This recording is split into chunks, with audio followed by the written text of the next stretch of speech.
The sun is setting now, and it still watches me from the edge of the tree line. I pretend not to notice as I go about my routine. I do last night's dishes, I take a drink of cheap booze, I ease myself into a comfy chair and wait. As I hobble through the glorified cabin, it does not move. It stands by the white elm tree, silent in the snow. It should be frozen solid, between the whipping winds and the highs floating around 0 degrees, but it only stands and watches. Dale came by yesterday. He was a big man with a bushy dark beard tinged at the end with bits of red. He had hands the size of bear claws and shared a nose color with Rudolph, a symbol of his favorite last time. The sun was already hanging low in the west when he rolled up in his rusted Ford pickup truck. He brought me some cans of soup and fresh bread. He must have felt bad that I broke my leg carrying his drunk ass up the stairs a few weeks back. "Storm's coming," he had said as he stamped his boots out at the door. Thought I'd stop by with some essentials. He slid a bottle of cheap whiskey from a brown paper bag with a wink. I've been stuck in my uncle's cabin since my fall about 2 weeks ago. I was too broke to afford a plane ticket home and too proud to let cousin Dale put me up while I healed. The cabin has heat and water and not much else. No landline, no TV, and it was way out in the middle of the woods. But what else did I really need while I healed? It made for a boring recovery, but Dale's hag of a wife didn't make it a hard choice. I pulled out 2 rocks glasses and Dale plopped down in a chair, leaving me to limp over and seat myself. After a few burning glasses of the bottom shelf bourbon, a frenzy of texts summoned Dale home. "Best not keep the she-wolf waiting," I said with a laugh. I looked out the window. It was dark now, a full red moon the only source of light outside. "No.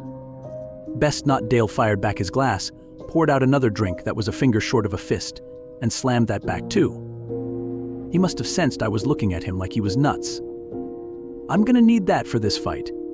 She's always going on about weaponized incompetence this and mental load that just because I have to listen to it doesn't mean I need to understand it. Eh? Good luck to you," I laughed, raising my glass in a mock salute. Yeah, Dale sneered as he slid the wooden chair back, grunting with the effort. "I'll come back after the storm passes, whenever that is. Need anything special?" "Can you invent a more comfortable pair of crutches while you're in the doghouse? My pits are killing me." "You're the egghead, I'm the looks, obviously. Take care, dweeb." He gave me a playful punch in the arm, pulled on his boots, and went out the way he came in. I had just put the glasses in the sink and turned on the water when I heard Dale yelp. Moron must have gone to take a leak and fallen in again. I thought as I hoped towards the door. I turned the knob and stared out into the blackness. "Dale? You fall cock first in the snow again? I can't exactly pull you out this time," I shouted with a laugh. Silence was my answer. Dale. Still no answer. "If you don't answer me, I'm gonna tell Susie how much of that rot got you downed before you drove home to her." I glanced over to Dale's truck. There was something off about it, but from my doorway I couldn't quite see. I grabbed a flashlight from a nearby drawer and shined the light towards the driver's side door. Deep, wide scratches were carved down the length of the vehicle. It was like someone had taken a chalkboard liner full of knives to the side and dug in with all they were worth. Still no sign of Dale. "Oh, fuck," I whispered. "Dale, where are you, man?" I scanned the flashlight around my icy driveway with one shaking hand, the other just barely holding me up on a crutch. There was no sign of him. I started to panic, my rapid breath coming out of me like the steam blasts of a locomotive. Dweeb Dale's voice came, almost whisper quiet. I almost pissed my pants. I was so relieved. I let out a nervous laugh. "Are you so drunk you got lost on the way to your own car?" I moved the flashlight over towards him. He was behind the truck, near the passenger side door. I didn't want to blind him, so I just put the light on the scratches along the driver's side. "Susie, key your car or something." When the hell did that happen? I thought a bear or... "Best not to keep the she-wolf waiting," came an answer in a twisted, croaking parody of my voice. That wasn't Dale.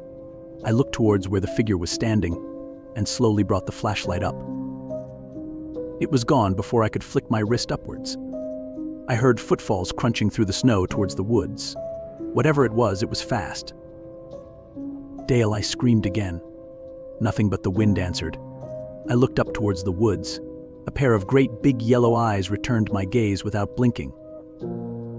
I try to tell myself now that if only it hadn't been for my busted leg, I would have gone out looking for my cousin.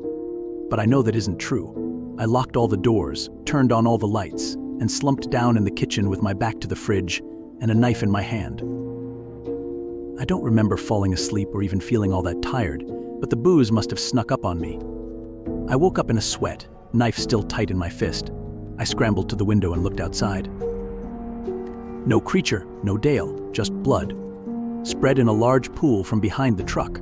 The red smear was pulled straight back into the darkness of the barren tree branches a few yards away. Even with my broken leg, I scrambled down the steps to the truck, the clouded daylight giving me some mild courage.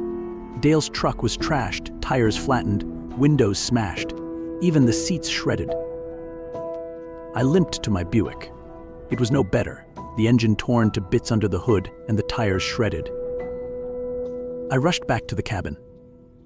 As I reached for the doorknob, I saw thick grooves gouged out up and down the wood. I looked back to the woods, and there it was, hiding behind the wych elm, one clawed hand resting on the bark as it watched me with those horrible yellow eyes. I slammed the door behind me and pressed all my weight into it. In between panting breaths, I managed to hear a faint tap, tap, tap. Kitchen knife still firm in my hand, I hopped over to the sound. The back door had been forced open, almost completely off its hinges. It swung limply in the breeze, knocking gently into the wall with each gust of wind. It can take me whenever it wants.